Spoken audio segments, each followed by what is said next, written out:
bonita. Hai xente polo país adiante que teño visto eu polas praias do país con detectores de metais para topar metais se cadra para ter que pagar un pediatra privado. Que lle parece? Que lle parece, señor Feijóo?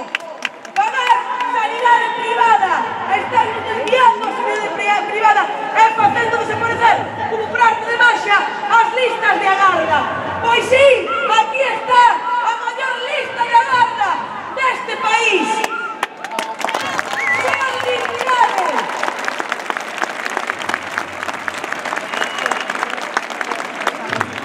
E gracias a ese persoal sanitario, a todas e a todos, desde o primeiro ata a última, temos unha sanidade pública.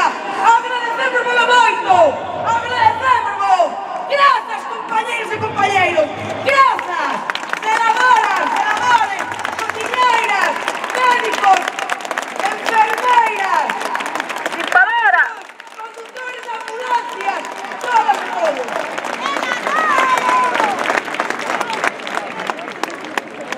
Sí, e xa damos lectura ao manifesto, pois parece que isto era un aperitivo, un menú. Sabéis, como a voy a beber menú nun palco, esquecer. Isabel Presidenta. Temos un dos mellores sistemas sanitarios do mundo, segundo a Organización Mundial da Saúde, que é un organismo con xente cunha capacidade intelectual bastante alta. E a máis prestixiosa das revistas internacionais que tamén o diga así. E está sendo derrubado aos poucos para deixar espazo ao sector privado.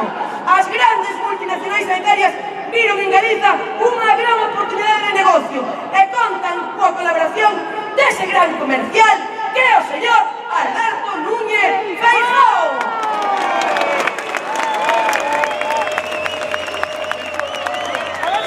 A política da Xunta de Galiza gobernada polo Partido Popular está orientada a recortar, desmantelar e privatizar a sanidade pública galega, co argumento de afrontar a crise económica. Feijóo recortou de maneira importante os recursos sanitarios públicos desde o 2008, reduciuse nun 20% o gasto sanitario, suprimindo máis de 1000 plazas de persoal, 500 camas hospitalarias, etcétera, etcétera, etcétera. E entornada a unirnos ás casas a pedirnos o fígado por planifique deles. O resultado desta estrategia evidenciase o mantemento e ocultación das listas de agarda, onde se acumulan miles de doentes pendentes de diagnóstico e tratamento. Antes de recibir atención, as persoas enfermas, desde logo xa poñerse enferma, tenes que cada luxo, por permitides cada luxo, deben pasar un calvario para acceder ás primeiras consultas, probias diagnósticas e tratamentos cirúrxicos. A masificación das consultas de atención primaria, nas que o persoal médico debe atender entre 30, 40, 50, 60 pacientes ao día, e que conduciu a aparición de listas de agarda nos centros de saúde, cousa que antes ni se pensaba, pois si, xa o sai. Moitos pacientes deben esperar máis dunha semana antes de ser atendidas e atendidos.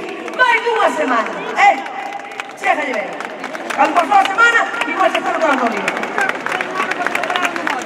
A deterioración dos puntos de atención continuada, cuxa falta de recursos e persoal conduciron a resultados dramáticos como todo o mundo coñece, polo que as traballadoras e traballadores levan meses en folga. O colapso dos servizos de urxencias dos hospitais, nos que acumulan pacientes nos corredores en canto aparece a mínima epidemia de gripe ou durante picos de sobrecarga por outras enfermidades.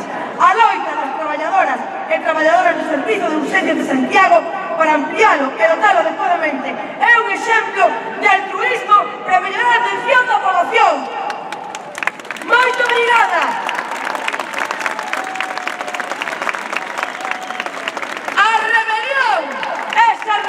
Que é un exemplo dos servizos de ambulancias.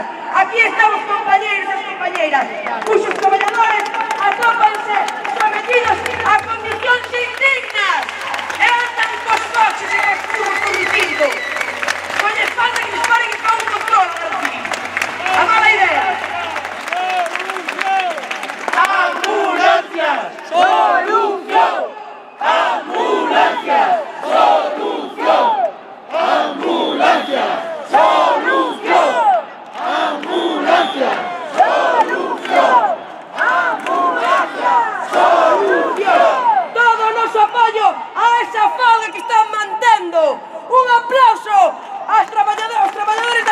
Gracias. A dimisión das xefas e xefes de servizo de Vigo que seguen dimitidos, diga o que diga o Sergas, foi un punto de inflexión no conflicto pola mellora da atención primaria.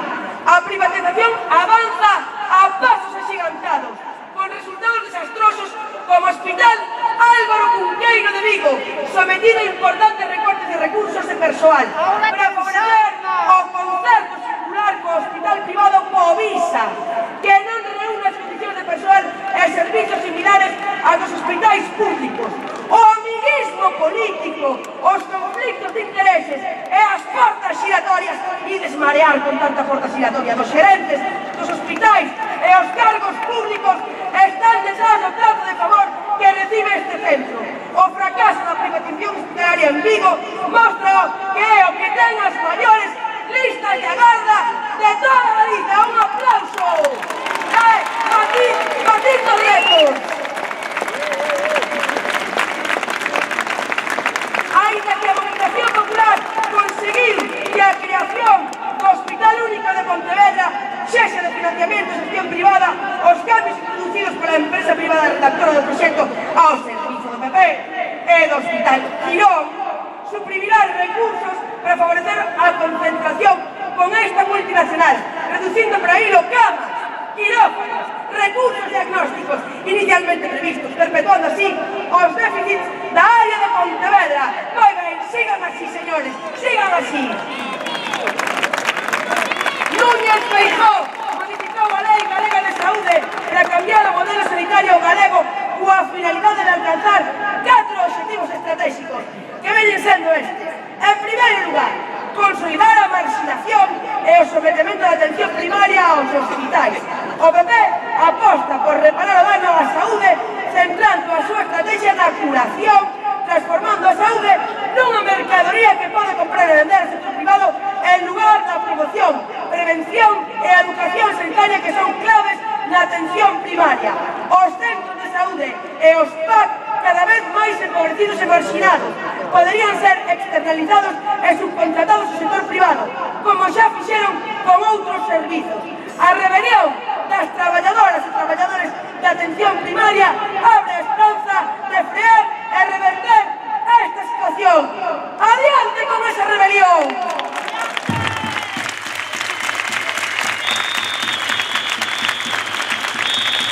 En segundo lugar, recentralizar o sistema acabando coa autonomía das áreas e hospitais comarcais.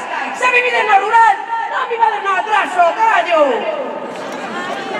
Eliminarse 4 áreas sanitarias. Están a recortar e desmantelando os hospitais comarcais, afastando a población rural da atención de saúde hospitalaria. Agora as persoas enfermas se quedan ante o veterinario. Deben percorrer moitos kilómetros para recibir a atención hospitalaria que antes tiñan preto dos seus domicilios. Aquí hai numerosas persoas e persoal sanitario que desde as xuntas de persoal e as plataformas de defensa da sanidade fixeron fronte a esta política injusta e discriminatoria. Unha vez máis demóstrase que a loita na rúa, iso sí, que é auténtica loita que consegue cousas. Iso sí.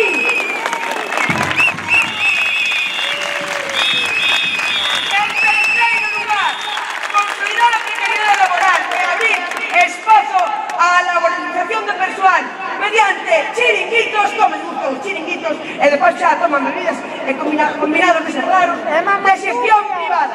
En cuarto lugar, poñer a investigación, o desenvolvemento, a innovación e a formación do sistema sanitario público galego en mans de laboratorios, empresas tecnolóxicas, bancos, menamente bancos, porque non, e multinacionais, mediante a creación de organismos de xestión privada nos que os Sergas pon o financiamento do sector privado. Se fai cas patentes e as innovacións. Veña capitalizar do capitalismo máis aberrante e abrasador a sanidade e o dereito a unha sanidade pública que temos todas e todos só por existir e porque ademais a pagamos.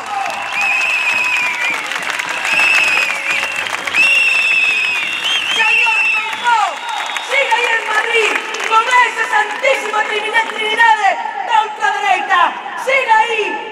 manifestación de señoritos. Esa non é unha manifestación. Non é unha manifestación. E se non é tan callada. Outro chiringuito. ¡Que se quede en Madrid, que no lo queremos! Xa me perdí. Que ben, sen. Hai médicos e hai doctoras, enfermeiras, non? Núñez Feijóo declarou que pretende transformar o sistema sanitario público galego no motor para o desenvolvemento empresarial. Non sei como está metido en texto tamén. Poñendo, ai, sí que se meteu por máquinas. Poñendo o afán de lucro das empresas por riba do dereito á saúde da poboación. Aí o temos.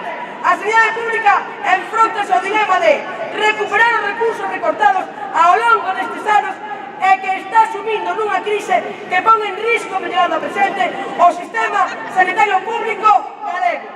Entrar nun proceso de deterioración antesala da súa destrucción. E sei que agora vou dar paso ao meu compañeiro. Non contaba con isto. Tedes aquí o meu compañeiro de lectura do manifesto, por favor. Dadle un forte, bravo, generoso aplauso.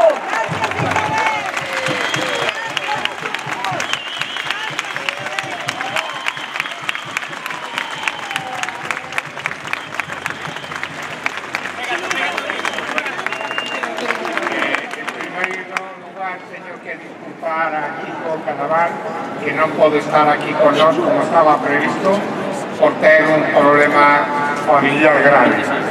Bueno, despois da pasión coa que mi compañeira ha posto para explicar a situación, en fin, espero dar un pouco máis de tranquilidade, porque si non nos pode dar algo. O 26 de octubre de 2018, o Estado español, membro da Organización Mundial da Saúde, asigna a Declaración de Astana, renovando e reafirmando os principios recollidos xa 40 anos antes na Declaración de Alma-Ata. Isto significa que o Estado e a Administración Pública será considera inaceptable desde o punto de vista ético, político, social e económico que persistan as disparidades nos resultados sanitarios e a iniquidade na saúde. No mesmo texto, 193 países que conforman a Organización das Nacións Unidas por unanimidade recoñece que o Servicio de Promoción, Prevención, Curación e Rehabilitación e Atención Paliativa debe ser accesible a todos. Xa non podemos tolerar unha atención fragmentada, pouco segura e de calidade deficiente. Debemos solucionar a escasez de traballadores da saúde e a súa distribución desigual. Debemos tomar medidas con respecto aos custos crecentes da atención sanitaria e os medicamentos e vacinas. Como plataforma estamos preocupados por la exclusión sanitaria que está instalada no noso sistema de saúde.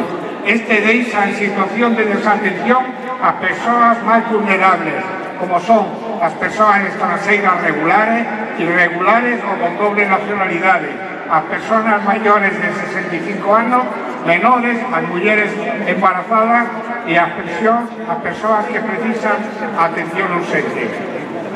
Por todo isto, reivindicamos a cobertura universal dun sistema público, gratuito, de calidade e accesible a todas as persoas, sen que isto poda supor un risco de pobreza ni por en perigo a saúde e os valores da nosa sociedade que é fixado como innegociables. Os dereitos humanos, a perspectiva de xénero, a interculturalidade e a integración social dentro a solidaridade.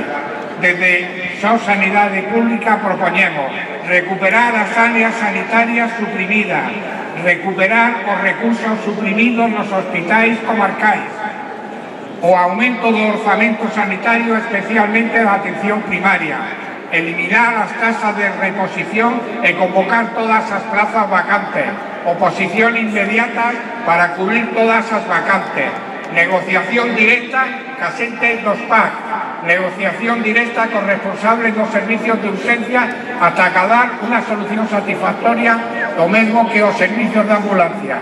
Cambiar as condiciones laborais da xente que está contratada en precario, recuperar os profesionales que están fora do sistema sanitario galego, xerencia de atención primaria en vez de igualdade coa atención especializada, tempos de consulta suficientes para garantizar a calidade da poboación enferma. Redefinición, tempo de clavo. Abrir una mesa de diálogo entre a administración, os responsables políticos, sindicais e sociais, en pie de igualdade. Está claro que no tema do grupo de traballo con afines non é a solución.